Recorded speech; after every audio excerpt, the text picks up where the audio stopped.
Welcome, everybody, to a special edition of the Big Sky Now podcast. I have Fritz neighbor here with me today. He is going to the game on Saturday, so we're here to break down the Bobcats matchup, some things to look forward to as they're just one win away from making it to the championship game. So without further ado, let's get into it. Fritz, I want to thank you for joining me. You know a lot about this team. You've been following them for a lot of years, being from Montana.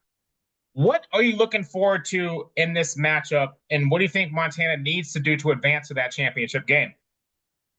Well, I think as Brody Greavy said this week, it all starts up front. They got to win both sides of the line of scrimmage. Hasn't been much of a problem. They're 14-0. I think a good starting point is guys came back for both teams. The Bobcats got it done last week convincingly, despite not having Rohan Jones, who's a big time he makes a big playmaker for him at fullback / H-back, and Scott Ray Humphrey, their top tailback, didn't play a snap. And I think Coach Reagan said, if it had been a Saturday game instead of a Friday game, we might have seen them both. But it was clear they didn't need him to dispatch Idaho 52-19. I think they're both going to be expected back and will have an impact on Saturday. And then you look across at South Dakota, and they brought back J.J. Gilbreth at tight end. He's a game breaker. He's on the All-American according to Stats Perform, even though he's been hurt. And Coach Nielsen mentioned that last week when he returned to practice, he had some jump because he missed 3 or 4 weeks, and he proved it by hauling in 2 touchdown passes in the win over UC Davis. So there you have it. Big players are returning to the fold on both sides. Both O lines and D lines are huge and effective. It should be a great game. Yeah, as far as the Bobcats go, the matchup with South Dakota, we talked about it on the podcast earlier this week. South Dakota, top 10 rushing defense, top 10 rushing offense. What is going to be the key, though, just speaking schematically for the offense for the Bobcats, what are they going to need to do to get it done against a pretty tough defense in South Dakota? Yeah, it's going to be interesting because it sounds like South Dakota doesn't really blitz a whole lot. They don't run blitz a whole lot. They play pretty sound base defense. They have a great D line. They have their conference player of the year on defense in the Missouri Valley, which is saying something, is a sophomore named Mike Grace, number 90.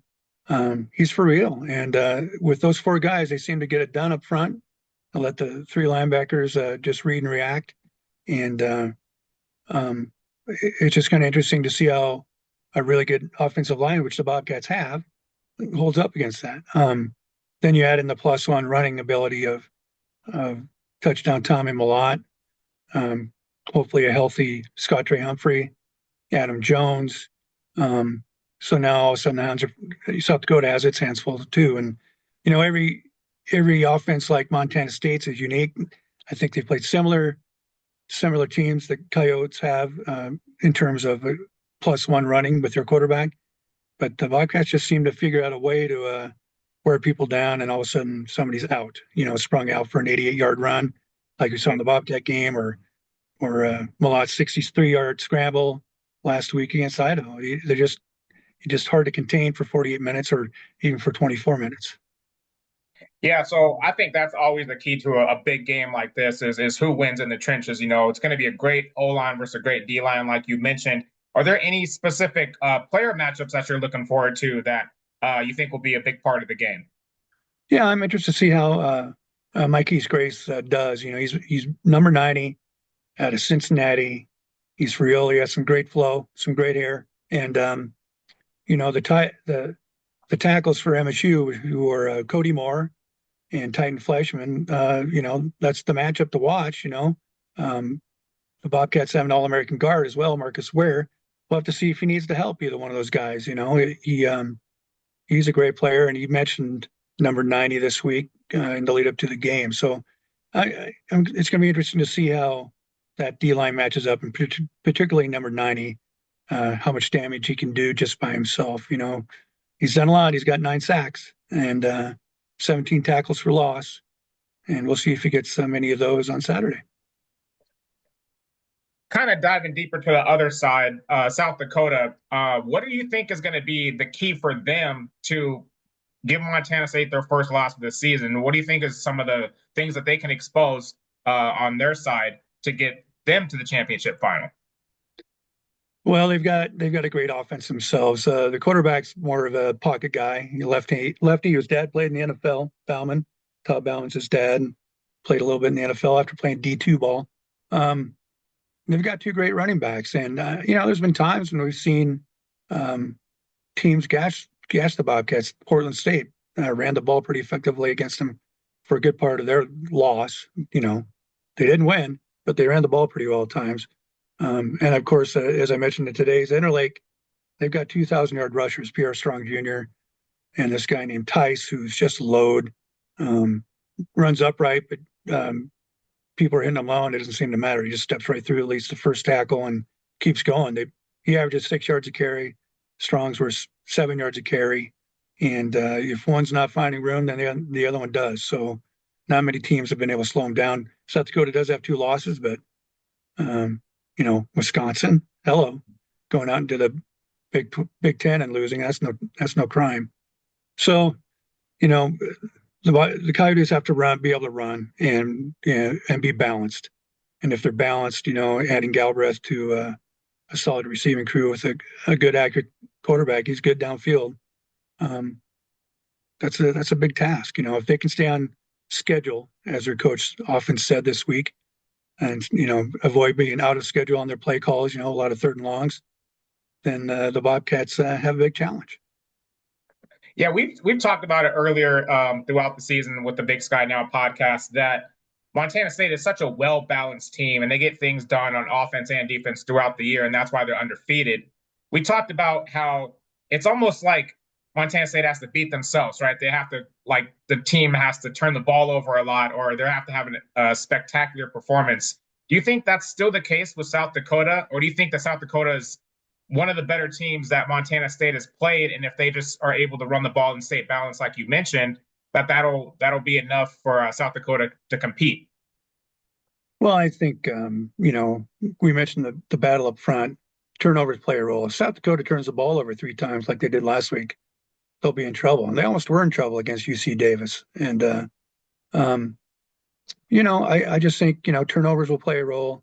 I don't think weather is going to play much of a role because it's going to be 46 degrees at kickoff on Saturday. It's going to be a warm day by Montana standards, especially, and probably by South Dakota standards. These guys haven't been outside. The Coyotes haven't been outside in 6 weeks, I don't believe. But if it's 46, I don't think that's going to be much of a difference. And they're loaded, but I think the Bobcats have the advantage of playing at home. I think it's going to be another sellout or close to sellout crowd of 20,000 plus at Bobcat Stadium, and bring them on. Let's see how they do.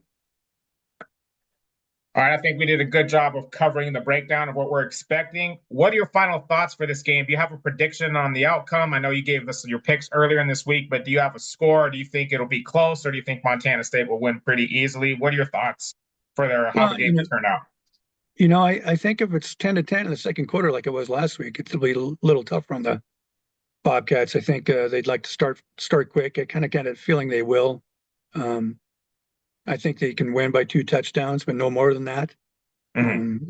South Dakota will tend to keep the score close. I mean, the 2 games they had against the other Dakota powers, South Dakota State and North Dakota State, were 13-9 and 20-17. I think the Bobcats will need to get it beyond 20, and I think they will. And both teams have a ton of All-Americans on each side. I think there's another guy on the D line named Lombard. No, I'm sorry. Another guy named Gase on the D line for South Dakota is really good. I just feel it's going to be a tight game, but I think the Bobcats would love to get him in South Dakota in sort of catch-up mode, and that's usually happened, with the exception of New Mexico. And the good thing about the New Mexico game back in week 0 is the Bobcats were behind for a lot of that game and came back and had a clock drive at the end to win it. And so they know they have that in the arsenal as well. So a lot of things to like about the Bobcats' chances in this game. But man, South Dakota's for real. They're good. Yeah, we shall see. I'm very excited for this game to see what happens, but we are all hoping that the Big Sky is well represented in the championship final. I want to thank Fritz for joining me, taking the time out. Safe travels to Bozeman. We'll have some exclusive content for you on the Big Sky podcast next week, as we will have some people there getting some key content for the podcast. So I want to thank Fritz again for joining us. Safe travels to Bozeman, Fritz. And we'll see you all next week on another episode of the Big Sky Now podcast. Take care. Yeah, don't forget to check out the Sunday Interlake, because Casey Kreider is going to take some great photos, and I'll crank out some copy. Absolutely. We'll have a fresh article with boots on the ground out there in Bozeman. Fritz will have that for you with some amazing photographs from our photographer, Casey. Thanks for that shout out as well. But yeah, we'll be back Tuesday next week breaking down the game, and hopefully it's the Bobcats in the final versus North Dakota State, South Dakota State. We shall see, as they're the first game on the slate. But thanks again for joining us. We'll see you all next week.